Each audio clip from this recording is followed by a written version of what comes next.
Meet भात के भोज पर छिड़े सियासी संग्राम की 14 मई को मुंगेर में जेडीयू अध्यक्ष ललन सिंह ने मीट भात का भोज दिया। उस भोज पर सियासी संग्राम थमने का नाम नहीं ले रहा है। भोज पर शुरू हुआ सियासी संग्राम कानूनी लड़ाई का रूप अख्तियार कर चुका है। बीजेपी प्रदेश अध्यक्ष सम्राट चौधरी ने भोज में शराब परोसने का आरोप लगाया था, जिसके बाद जेडीयू ने सम्राट चौधरी को कानूनी नोटिस भेज दिया और 15 दिनों के भीतर आरोपों के जवाब में सबूत पेश करने को कहा और ऐसा नहीं करने पर कानूनी कार्रवाई की चेतावनी दी। इतना ही नहीं, जेडीयू के प्रदेश सचिव संतोष सहनी ने तो सम्राट चौधरी पर केस दर्ज करा दिया।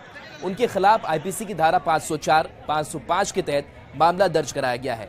मामले की सुनवाई 22 मई को होगी। वहीं जेडीयू के नोटिस पर सम्राट चौधरी ने भी बेहद तल्ख टिप्पणी की है। सम्राट चौधरी ने कहा कि बहुत जल्द वो जेडीयू के उन नेताओं की सूची जारी करेंगे जिनका संबंध शराब कारोबारियों से है। यानी मीट भात के भोज पर सियासी संग्राम चरम पर है और दोनों ओर से बयानबाजी जारी है।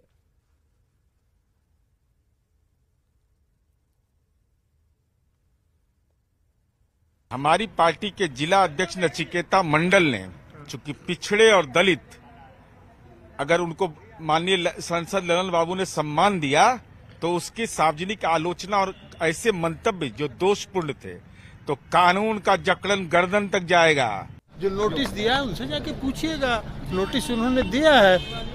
अब अनर्गल बात कोई करेगा तो नोटिस तो दिया जाएगा ना, वो कानूनी प्रक्रिया है। आपकी सर सुप्रीम कोर्ट सर उस पर आरोप लगा रहे थे। अरे पार्टी हुई थी तो जिला अध्यक्ष ने नोटिस दिया है ना, तो नोटिस आपने देखा है, तो नोटिस दिया है तो वो कानूनी प्रक्रिया है, कानूनी कार्रवाई होगी। अभी छूट भाइये लोगों को हम जवाब थोड़ी देते हैं। आजकल ये लोग नोटिस भेज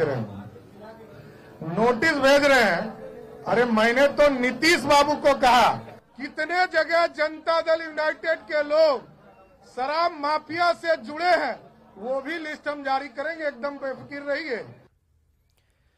देखिए, मीट भात के भोज पर सियासत कहां से कहां तक पहुंच गई।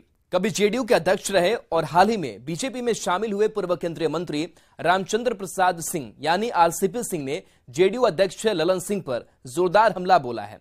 सुनिए आरसीपी सिंह ने मीट भात भोज पर क्या कहकर निशाना साधा। देखिए, मैं तो जनता दल में हूं नहीं, लेकिन जनता दल पार्टी की क्या स्थिति है जी। मैंने कहा ना कि पार्टी समाप्त हो गई है, उसका ही प्रमाण है 14 मई 2007 को माननीय मुख्यमंत्री जी की पत्नी का निधन हुआ था और प्रतिवर्ष माननीय मुख्यमंत्री जी 14 मई को पटना में कंकड़बाग में और अपने गांव कल्याण बिघा जाते हैं, जहां की जो उनकी पत्नी की वहां मूर्ति है उस पर माल्यार्पण करते हैं। उनकी पत्नी का वो पुण्यतिथि है। बताइए, उस पार्टी के नेता नीतीश बाबू, उनकी पत्नी के पुण्यतिथि के दिन उनके पार्टी के राष्ट्रीय अध्यक्ष मांस भात का भोज दे रहे हैं। क्या खुशी मना रहे हैं आप? आपको अगर भोज देने की बड़ी तमन्ना थी तो ऐसे अवसरों पर भंडारा किया जाता है और जहां की खीर पूरी, हलवा पूरी दिया जाता है। कहीं भी पता कर लीजिए, अगर किसी पार्टी के वरीय नेता की पत्नी का पुण्यतिथि हो और उस दिन मांस भात का आयोजन अगर उनके राष्ट्रीय अध्यक्ष करें, तो मैंने जो कहा कि जनता दल समाप्त हो गया है, वो समाप्त हो गया। मीट भात और शराब पर सियासी तीर चलाए जा रहे हैं। सत्ता पक्ष और विपक्ष के नेता इस मामले पर एक दूसरे को चुनौती दे रहे हैं। इन बयानों को सुनिए।